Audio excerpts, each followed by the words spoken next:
I want to do an infomercial. I'm like, yeah, good luck. I mean, unless you have this amazing team behind you, it's really outstanding. And it is the reason why Beachbody is #1. Everything is so sound. Typically, what I like to do when I create a program is I do what I'm doing. So, for example, Turbo Jam was a place for people who would come into the gym and try to take Turbo Kick, and it was their very first experience trying to take that class. There is no beginner class. It's like sink or swim. It's the most advanced people, and they don't offer beginner classes because nobody thinks they're a beginner. And so what I was excited to do with Turbo Jam was to create kind of an on-ramp. So you could start with a 20-minute workout, and you could work your way up to 30, and then an hour, and then you know, people could feel more comfortable in doing that in their homes and learning, you know, in the privacy of their own living room. But so what I do when I do the workouts, and it's really important to me, is to teach them live and to make sure the music works, make sure the choreography works, make sure that the transitions work, make sure that people like it, that it feels right, that they're not going to experience injuries from doing the same workout repeatedly. And that's why I teach 6 days a week still, because it's my drug. Yeah. But aside from that, the nutrition side of it, you know, we put together recipes. For me, it's important that it's a reflection of what I really like, and I'm a terrible cook, and I don't believe that the average person has an hour to prepare a meal. I think the average person has about 6 minutes to prepare a meal.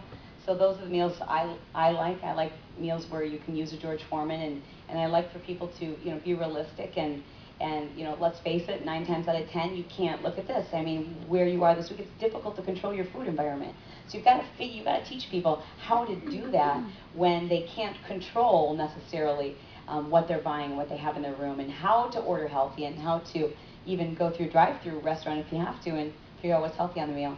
Yeah. Hey, Shaun, you know, so doing Insanity, it takes a tremendous amount of energy. I mean, how, in terms of eating before a meal, before a workout, after a workout, any input there or suggestions there?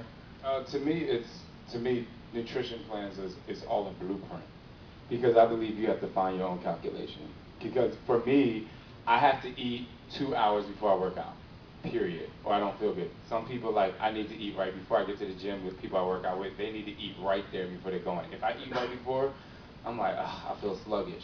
So it's simple. It's like, try it out. What do you feel best doing? Because I can't tell you what to do. Even like people, they ask me all the time, like, oh my God, what do you eat? I'm like, it doesn't really matter.